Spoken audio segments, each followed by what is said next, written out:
Mas hoje, como é o último dia, eu resolvi dar um recado diferente, tá bom? Baseado no Apocalipse, mas com uma outra abordagem. Vamos tentar dar uma visão geral do Apocalipse. O Apocalipse ele pode ser facilmente dividido em 3 blocos. O primeiro vai do capítulo 1 até o capítulo 11. E nesses capítulos está narrada a história da igreja cristã.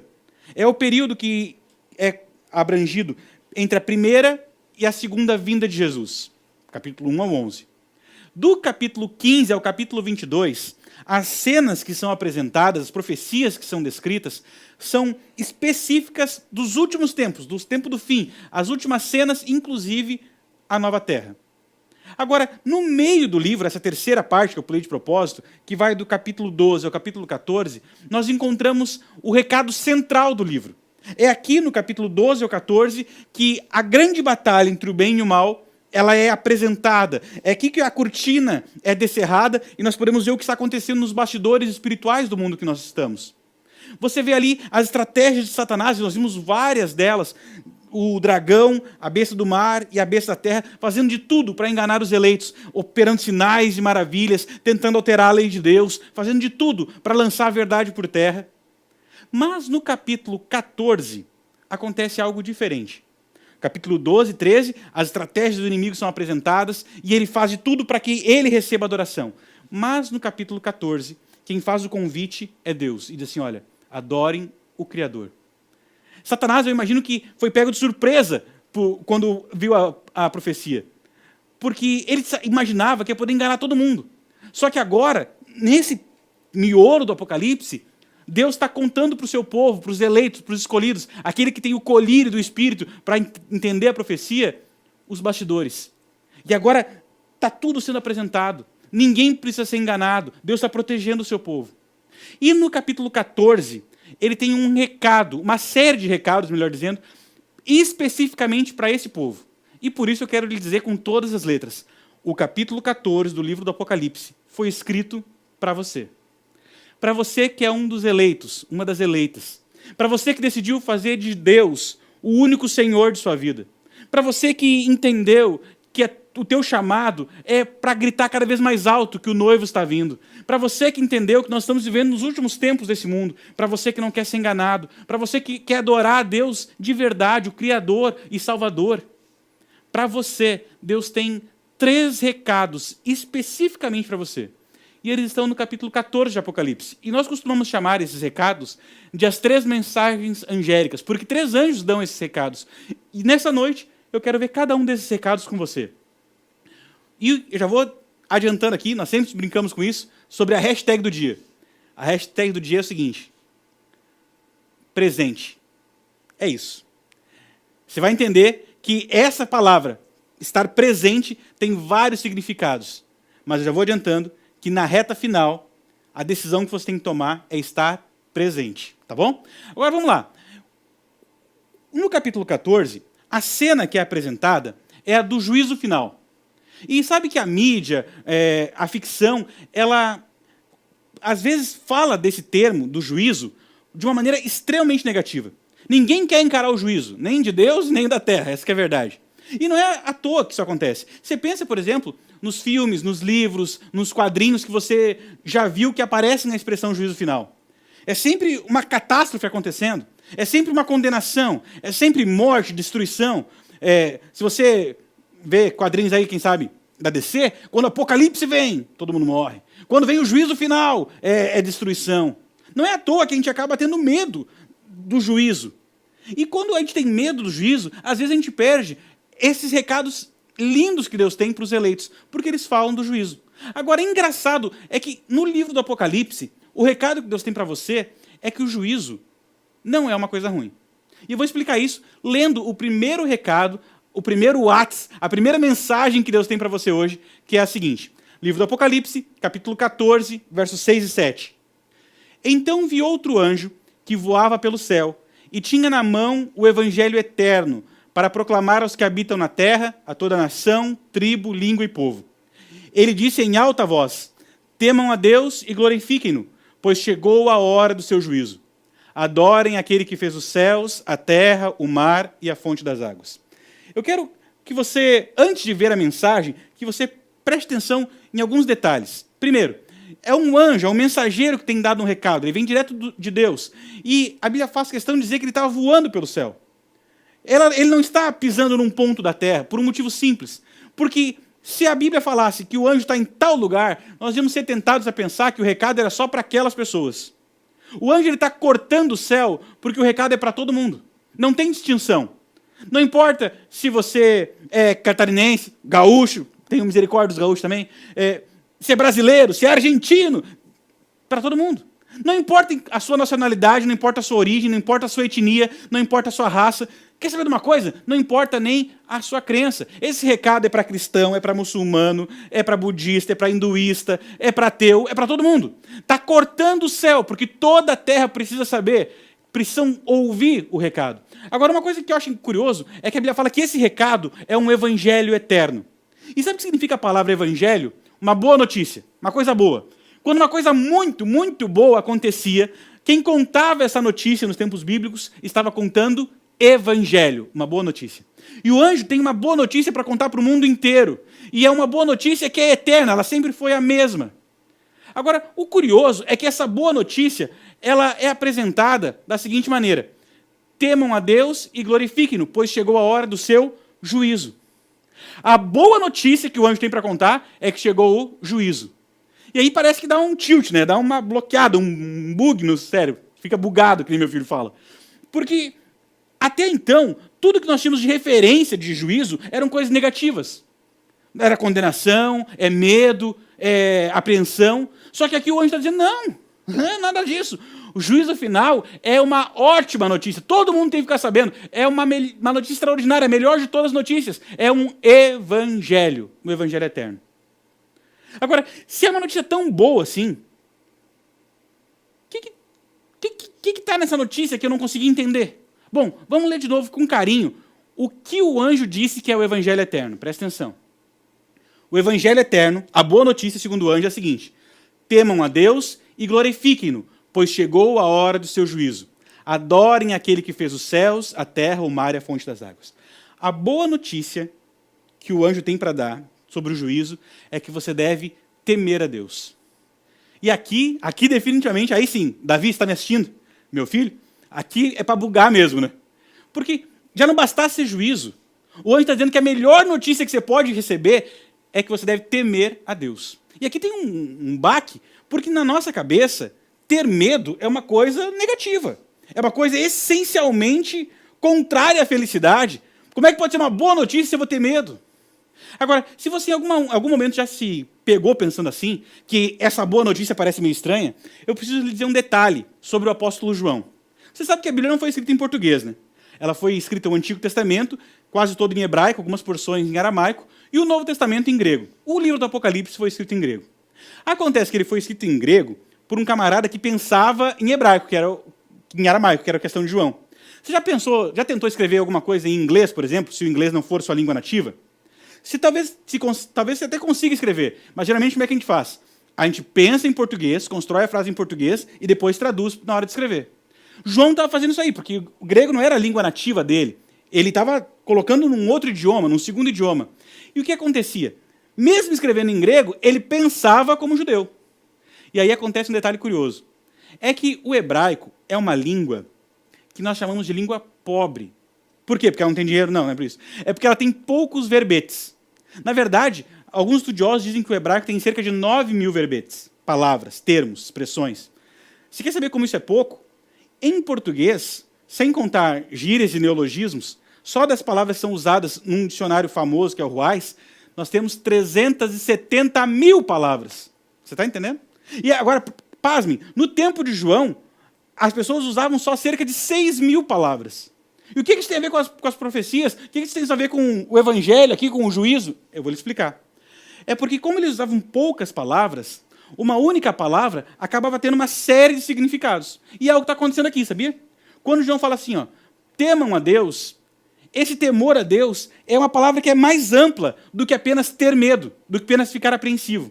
E para ajudar você a entender o que é temor a Deus e por que isso é uma boa notícia, eu quero lhe contar 3 histórias. elas foram inventadas por mim, tá bom? Não precisa se preocupar. São 3 personagens. Eu quero lhe contar a história do tubarão, do juiz e da noiva. Tá bom? Vamos começar pelo tubarão. Imagina o seguinte. Imagina que daqui a poucos dias se anuncia que descobriram a vacina do Covid. Acabou essa miséria.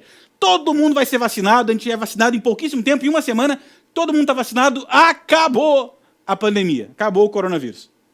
E agora, em vez de ser, quem sabe, em julho, como é a nossa semana, fosse no verão. Estava ali dezembro, janeiro. E aí você decide o seguinte, quer saber? Eu vou curtir a praia. Coisa boa aí na praia. Né? Eu gosto muito de praia. Pensa num camarada que está realizado quando recebeu o convite para trabalhar em Santa Catarina. Sou eu, porque eu gosto de praia. O coronavírus está me derrubando nos meus projetos, mas ele vai passar, ele vai passar. Eu gosto de praia. Agora imagina que você e eu estamos na praia. Daqui a pouco você entra na água, porque você gosta de praia também, e daqui a pouco está todo mundo tomando banho ali, e daqui a pouco, de longe assim, ó, a uns, quem sabe, 70 metros, 80 metros, 100 metros, não sei. Na superfície da água, você vê, cortando assim a água, um triângulozinho, mais ou menos desse tamanho, assim, ó, cinza. Num primeiro momento, você pensa, não, isso aqui, olha, tem, sei lá, um golfinho chegou bem perto. Mas quando ele vai se aproximando mais, você percebe que ele é mais rápido do que você estava esperando, e ele parece estar vindo na sua direção, e daqui a pouco alguém que está do lado, assim, a uma distância mais segura, mais distante, mas ao mesmo tempo numa posição, numa vista mais privilegiada, dá um grito dizendo assim, ó, é um tubarão! O que você acha que ia acontecer com as pessoas que estavam na água quando essa cena acontecesse? Se comprovasse, não, é um tubarão mesmo, está aqui dentro da água, ele está chegando perto da gente. Vamos começar por você. O que você ia fazer? Você ia ficar ali, para esperar, não, se ele chegar bem perto, eu vou fazer um carinho. Você ia fazer isso aí? Mas duvido! Não, mas duvido! Se alguém está numa situação dessa, é óbvio acontecer. Apareceu o tubarão, é instintivo. Você sai correndo da água, para o outro lado. Ele que lute na areia, porque ali não, ali é o território dele. O que eu quero que você perceba é o seguinte, é natural você ter medo do tubarão. Isso a gente chama de ter medo, né? Mas eu quero que você entenda o seguinte, a presença do tubarão na água muda a história. Antes dele aparecer, a praia estava gostosa, a água estava gostosa, a praia estava linda. Mas a presença do tubarão muda tudo. Entendeu isso aí? Segunda história. Vamos falar aqui de um juiz. Eu confesso que eu gosto muito de séries que tratam do mundo jurídico. Tem várias que eu assisto, eu gosto mesmo. Agora, imagina o cenário, já me explicaram que não é a mesma coisa no Brasil das séries que nós vemos de outros países. Ok, tudo bem. Mas imagina o cenário de um juiz, tá bom? De um julgamento, de um tribunal. Daqui a pouco está todo mundo sentado. Quando o juiz entra, qual que é a reação de todo mundo? Ficar em pé. A presença do juiz muda a minha atitude. É porque todo mundo tem medo do juiz? Não. Boa parte do grupo ali não está sendo julgado. É só um que é o réu. Mas todo mundo se levanta por quê? Por respeito. Porque a presença dele muda a nossa atitude. Vou lhe contar uma terceira história. História da noiva aqui, ó. Da noiva. Agora eu já vou dar um recado aqui para um amigo meu. Eu pensei em você quando escolhi essa história. Judá, para de enrolar a menina. Pede ela em casamento, tchê. Estamos aqui fazendo tudo para te ajudar. Vamos lá. Agora, vamos pensar. Agora, se você é solteiro, e não é o Judá, vamos conversar o seguinte. Vou dar um recado aqui para o rapaz solteiro. Vou abrir teus olhos de um jeito que não abriram os meus, ok? Aceita agora, enquanto dá tempo, de que no casamento você é parte do adereço da igreja, assim, da ornamentação. O casamento não tem nada a ver com você. O casamento tem tudo a ver com a noiva. É dela o casamento. Não adianta.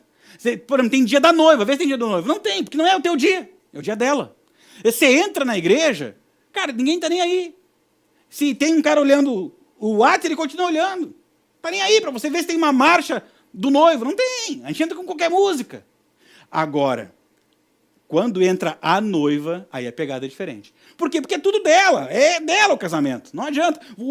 Qual é, que é a função do noivo? Não atrapalhar. Se você não cometer nenhuma gafe, pronto, deu certo. É isso que você tem que fazer no casamento. Agora, a noiva não. A noiva, tudo gira em torno dela. Ela tem que estar com o melhor vestido, com o melhor cabelo, com o melhor sapato. É caro para casar por causa dela. Porque você, eu sei. Se dependesse de você, você ia casar com uma meia laranja, que eu estou sabendo. Agora, para a noiva, não. Tem que ser tudo perfeito.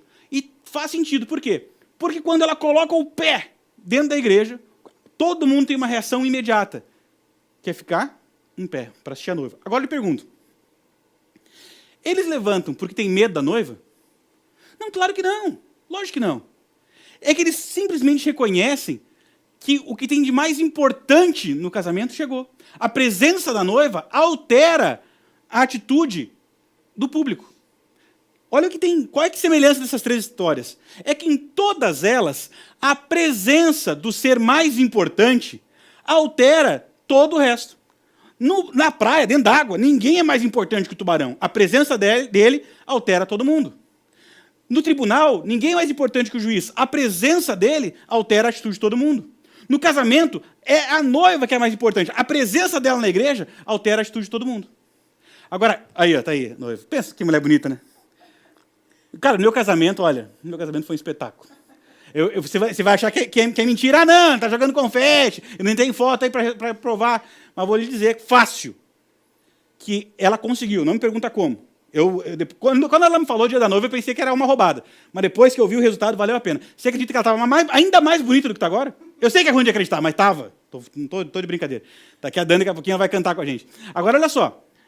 Em todos os casos, acontece o seguinte. Quando o ser mais importante está presente, a atitude de tudo em volta muda.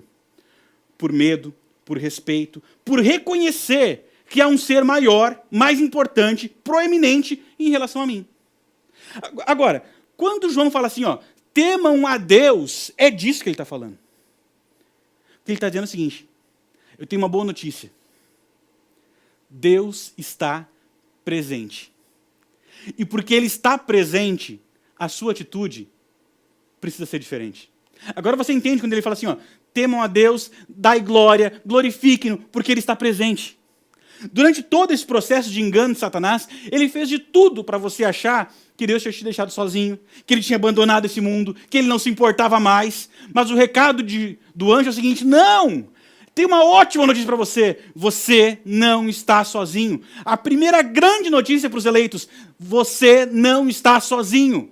O eterno, o grande eu sou, está presente. E porque ele está presente na nossa história, a nossa atitude muda. Não dá mais para nós nos relacionarmos de qualquer jeito. Porque o nosso relacionamento muda, porque Deus está presente. O Criador está presente. Não dá mais para nós negociarmos, lidarmos com dinheiro de qualquer jeito. Por quê? Porque Deus está presente. A presença dele muda a maneira como nós gastamos dinheiro, como nós ganhamos o nosso sustento.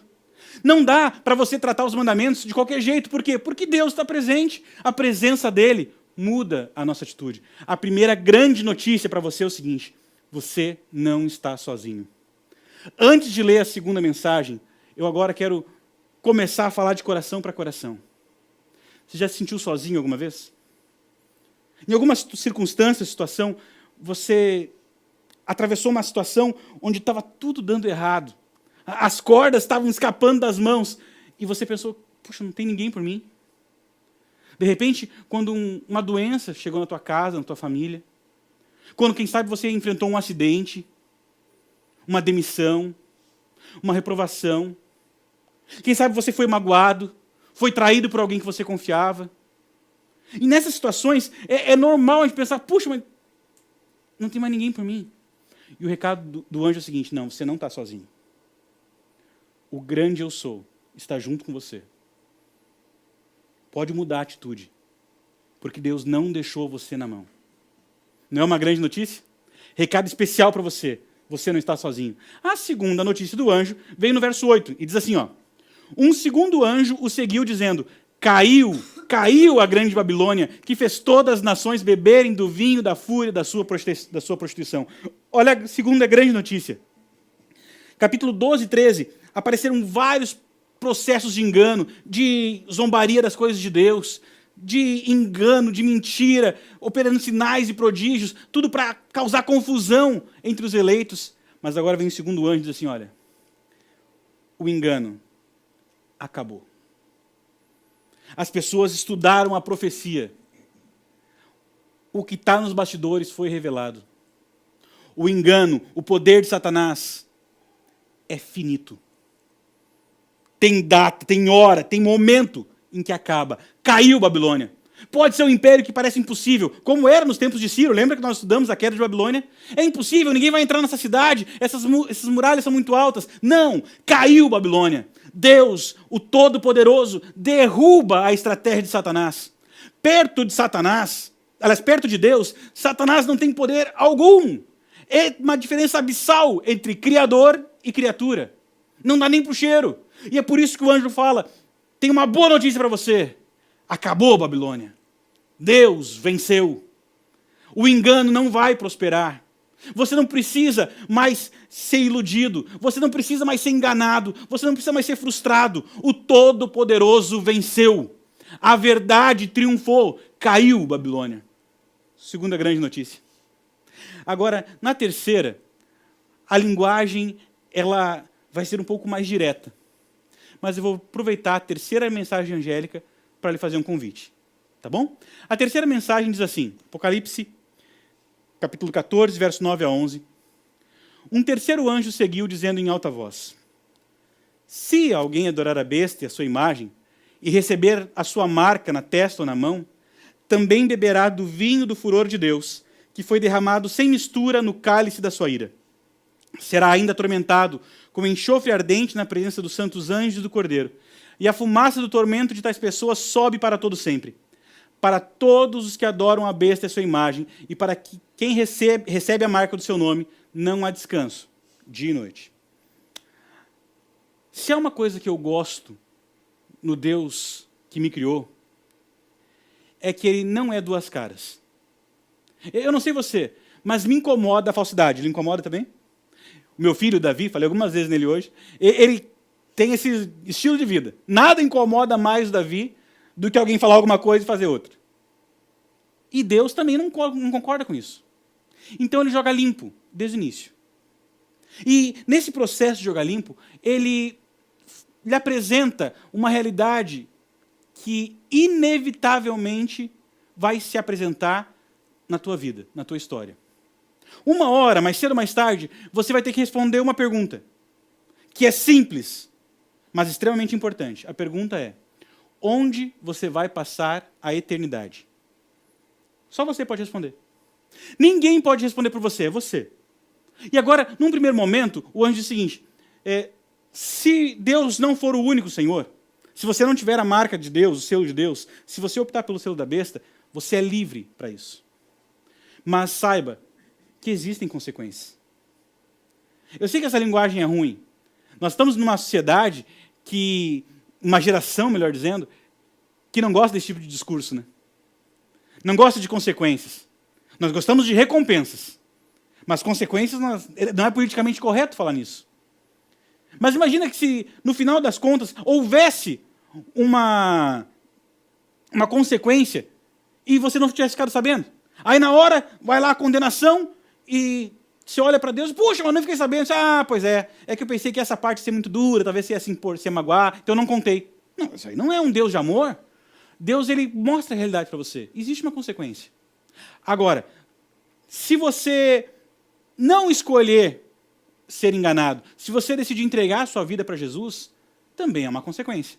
E agora vem o último texto dessa noite, que está em Apocalipse 14, verso 12 a 14, e lá diz assim, aqui está a perseverança dos santos, que obedecem aos mandamentos de Deus e permanecem fiéis a Jesus.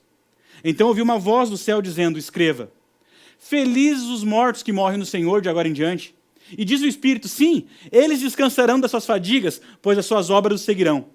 Olhei, e diante de mim estava uma nuvem branca, e assentado sobre a nuvem, alguém semelhante a um filho do homem. Ele estava com uma coroa de ouro na cabeça e uma foice afiada na mão. Lembra que eu falei para você? Que é você que escolhe a sua eternidade? Se você optar por rejeitar a Deus, embora eu não consiga encontrar uma única razão para você fazer isso, um Deus que lhe ama demais vai respeitar a sua decisão. É uma tragédia. Você, que é um dos escolhidos, um dos eleitos, você que viu a realidade das profecias, entendeu o que está nos bastidores, mas se ainda assim você escolher, seu desejo será atendido. Agora, se você decidir fazer de Deus o único Senhor de sua vida. Se você fazer da tua certidão de identidade o texto de que você vai perseverar até o fim, que você vai procurar observar as orientações de Deus, os mandamentos de Deus, e vai procurar ser fiel a Jesus, fazer dele o teu único Senhor, então eu tenho um recado para você. Para esse grupo, o recado é bem claro. Vocês são felizes, mesmo os que morrerem. E aqui eu quero ir para a parte final, eu falei que ele ia fazer um convite. Vou botar aqui o passador de lado. Nós estamos num período da história em que a morte está se tornando quase que uma íntima da gente, né? Tão constante, tão presente. Só que aqui no texto, a Bíblia fala assim, olha, se você entregou sua vida para Jesus, até na morte você pode ser feliz. Satanás, ele sempre acreditou que a morte era o grande trunfo que ele tinha para destruir os filhos de Deus. É só você ver quantas e quantas vezes ele criou situações e instrumentos para tirar a vida do alvo do amor de Deus, do ser humano. E a morte parece que é realmente um trunfo na mão do pecado. A Bíblia fala, o salário do pecado é a morte. E se eu estou falando para alguém que já perdeu alguém que é especial, você entende o que eu estou dizendo? Dói, machuca. Aquela maldita lágrima insiste em cair. A saudade insiste em apertar. Nós não fomos criados para isso. Só que aqui, o anjo tem um recado para você, olha. Deus está presente. O mal caiu. Nem a morte pode impedir o Deus do céu de cumprir o plano dele na tua vida. Por isso, bem-aventurados que dormem. Porque quando a trombeta soar, quando a voz do arcanjo for ouvida, os mortos em Cristo ressuscitarão primeiro. Chega de saudade, chega de lágrima, chega de perguntas sem resposta, acabou. Felizes os que dormem. E a Bíblia lhes lança um desafio, coloca a tua segurança nisso. É aqui que tem que estar a perseverança dos santos, aqui que tem que estar a tua confiança. Um Deus que não pode mentir, fez a promessa. Você escolhe onde vai passar a eternidade. Não importa o que o inimigo faça. Não importa o lar que você nasceu. Não importa o histórico da sua família. Não importa as tragédias que você enfrentou. Não importa as mágoas que você carregou. A grande questão do universo, da sua vida, da eternidade, é você que responde. Onde você vai passar a eternidade? Deus vai respeitar a sua escolha. Porém, antes de você decidir, eu quero que você lembre. Você não está sozinho. É difícil, às vezes, se manter fiel. Mas lembra do que o primeiro anjo disse? Deus está presente. Você não está sozinho. O segundo anjo deu um recado para você, olha, não se preocupa. O mal vai acabar. O engano terminou. Caiu Babilônia. E é por isso que o terceiro anjo tem coragem para lhe perguntar: onde você vai passar a eternidade? Você faz a escolha, você faz a decisão. Agora, eu quero desafiar você a tomar essa decisão hoje, nessa noite. Agora vou conferir aqui no meu celular, vou pegar aqui do ladinho, são 8 horas e 28 minutos. E eu quero desafiar você agora, 8 horas e 28 minutos, dessa sexta-feira, tomar a decisão de onde você vai passar a eternidade. Por um motivo simples. Porque muito, muito logo, todas as profecias estão se cumprindo, e logo, muito logo, vai se cumprir essa que talvez seja uma das frases mais bonitas das Escrituras. Diz assim: diante de mim estava numa nuvem branca, e assentado sobre a nuvem alguém, semelhante a um filho de homem. Ele estava com uma coroa de ouro na cabeça, e uma foice afiada na mão. Logo, muito logo, a promessa da volta de Jesus vai se tornar realidade. Lá no céu, uma nuvenzinha bem pequena, que a Bíblia fala que vai ser do tamanho da mão de um homem. Vai aparecer. Só que essa nuvem vai se aproximando, se aproximando. E ela vai crescendo a tal ponto onde você vai poder ver, todo olho vai poder ver, que nessa nuvem vem o Rei dos Reis e Senhor dos Senhores. O mesmo Cristo que Ele criou a partir do barro. O mesmo Cristo que foi pregado numa cruz está voltando para terminar o plano, para buscar os eleitos, buscar os escolhidos. E eu fico imaginando que cena incrível é essa, à medida que essa nuvem se aproxima. A palavra de Deus fala que os salvos vão olhar e vão reconhecer, é o sinal de Deus. Acabou de vez, chega de guerra, chega de engano.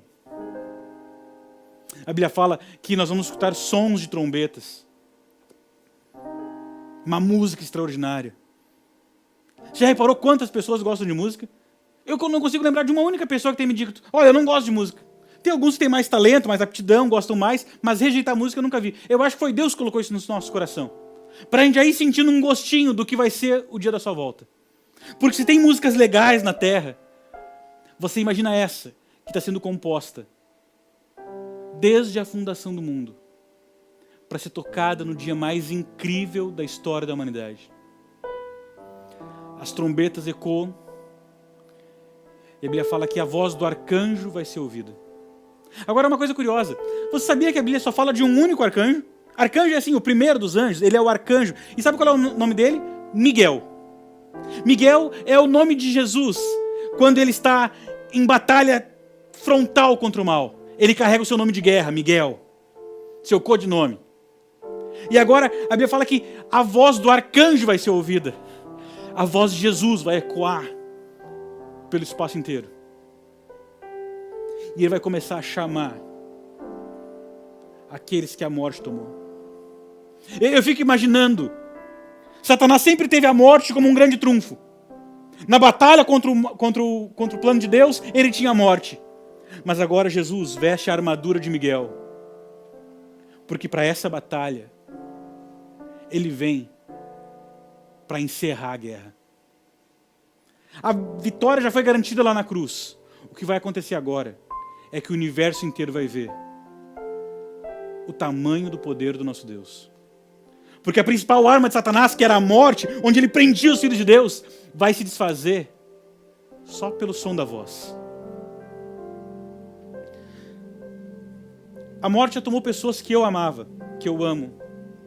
E eu fico imaginando como é que vai ser. Quando uma a uma, essas pessoas forem chamadas por Jesus Cristo. Pensa num nome aí de alguém que você aprendeu a conviver à distância por causa da morte. E daqui a pouco vem o Todo-Poderoso.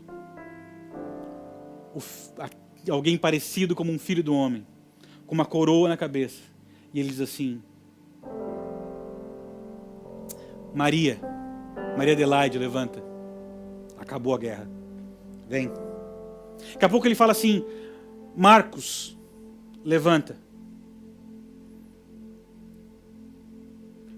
Um a um.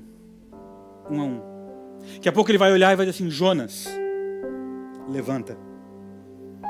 Levanta que acabou. Não tem mais guerra. É o fim da história. Você entende porque as três mensagens angélicas são extraordinárias? Porque é um Deus deixando claro que Ele não é passível de derrota. Os mortos em Cristo vão ressuscitar primeiro. Isso vai ser fantástico. Agora, a história continua. E vai chegar o momento onde o universo inteiro vai ouvir o seu nome. E eu fico imaginando, eu vou confessar para você, eu quero estar entre os salvos. Isso já me basta, é muito mais do que eu merecia. Mas se eu pudesse escolher, eu queria estar entre os vivos. Eu não tenho muita curiosidade de conhecer a morte. Agora, esse momento vai ser incrível. Quando lá da nuvem vai se ouvir a voz, que da última vez que foi dita com glória aqui na terra, fez o monte tremer. Ele vai dizer assim, ó: Vinícius, sobe. Vamos subir. Acabou. fim de guerra. Vem, acabou. Você escolheu. A eternidade é você que decide. Se o Senhor é o único Deus da sua vida, é esse que é o final da história. Não tem outro. A profecia é clara. E é por isso, porque eu creio que foi feito por um Deus que não pode mentir, que em nome de Jesus eu quero lhe fazer um convite hoje. Hoje é o dia de você decidir onde você vai passar a eternidade. E para passar a eternidade com Ele, para fazer parte desse grupo que vai ter o seu nome ouvido, dito pelo Rei dos Reis e Senhor dos Senhores, você precisa tomar uma decisão agora, que é fazer parte do grupo que colocou a confiança em Cristo Jesus, que colocou a fé em Cristo Jesus e decidiu fazer dele o seu único Senhor, obedecendo os mandamentos, guardando os testemunhos. E para isso, eu quero lhe dar a oportunidade de materializar a sua decisão. Isso dá força. Você vai fazer isso de duas maneiras. Uma delas é escrevendo aqui, no site minhadecisão.com.br, a sua decisão. Ali você vai ter algumas opções. Você pode decidir continuar estudando a Bíblia para se relacionar cada vez mais com esse Deus. Você pode marcar que você decide estar pronto para a volta de Jesus, para esse dia. E você também pode marcar a sua decisão de ser batizado. Quem sabe pela primeira vez. Ou quem sabe marcando o seu retorno para a casa do Pai. O que não pode é chegar esse dia e você ficar de fora. Você é um dos eleitos, um dos escolhidos, uma das escolhidas. Eu quero terminar lhe dando a oportunidade de dar essa resposta para Deus. Onde você vai passar a eternidade? Porque de uma coisa eu sei. Quando Ele fizer a chamada dos salvos, eu quero dizer presente. Eu estou aqui. Eu vou subir junto. Se Deus sempre esteve presente na minha vida, na volta de Jesus, quem quer estar presente sou eu. Eu não quero ficar de fora. A Dani vai cantar uma música agora que fala justamente sobre isso. Sobre esse dia glorioso, quando Jesus voltar. E falar para todo mundo, olha, chega, vamos subir. Chegou o dia, acabou a guerra, vamos para casa. E o tempo dessa música é o tempo para você tomar sua decisão. Acessar o site, responder o WhatsApp. É a hora de nós tomarmos a decisão de onde vamos passar a eternidade. Eu vou estar orando para que o Espírito Santo trabalhe no seu coração, trabalhe na sua mente. Mas desde já, eu quero lhe desafiar. Quando Ele disser o seu nome, diga presente.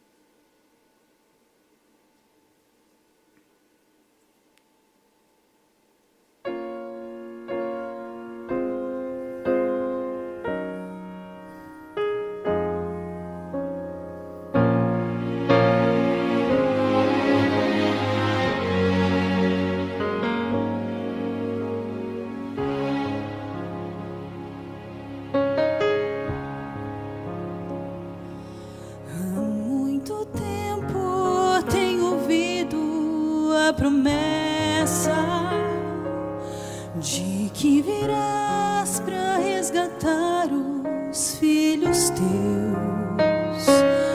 Nem sempre é fácil, mesmo assim eu tenho crido que o mundo vai passar e eterno só é Deus. Eu posso ver ao meu redor que o mal insiste em tomar meu coração,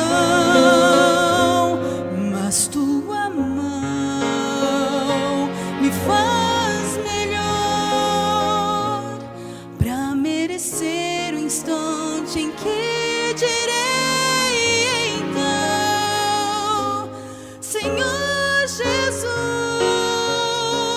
estou aqui. O dia enfim chegou. Vamos subir. Eu sempre quis olhar teu rosto, como agora me leva para o céu. Vamos subir.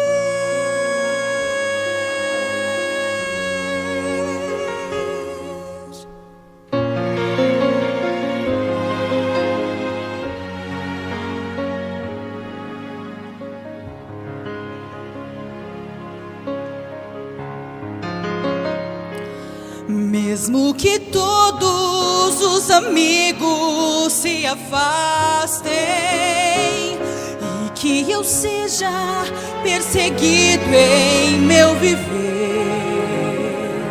Tua presença em minha vida é o que importa. Tenho a certeza de que não vou perecer. Eu posso ver ao meu redor que o mal insiste em tomar meu coração, mas tua mão me faz melhor pra merecer o instante em que direi então: Senhor Jesus, estou aqui. O dia enfim chegou, vamos subir. Eu sempre quis olhar teu rosto como agora. Me leva para o céu, vamos subir. Já posso ver o lar que me espera. Já posso contemplar o teu olhar.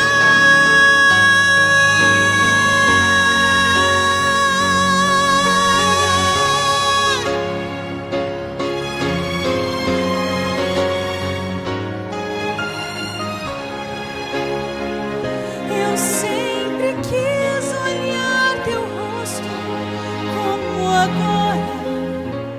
Me leva para o céu, vamos subir. Senhor Jesus, estou aqui. O dia enfim chegou, vamos subir. Eu sempre quis olhar teu rosto como agora. Me leva para o céu, vamos subir. Me leva para o céu,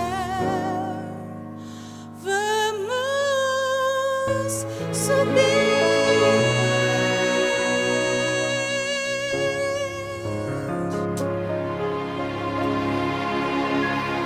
Vamos subir? Presente. Quando ele chamar teu nome, presente. Acabou a guerra. Vamos para casa.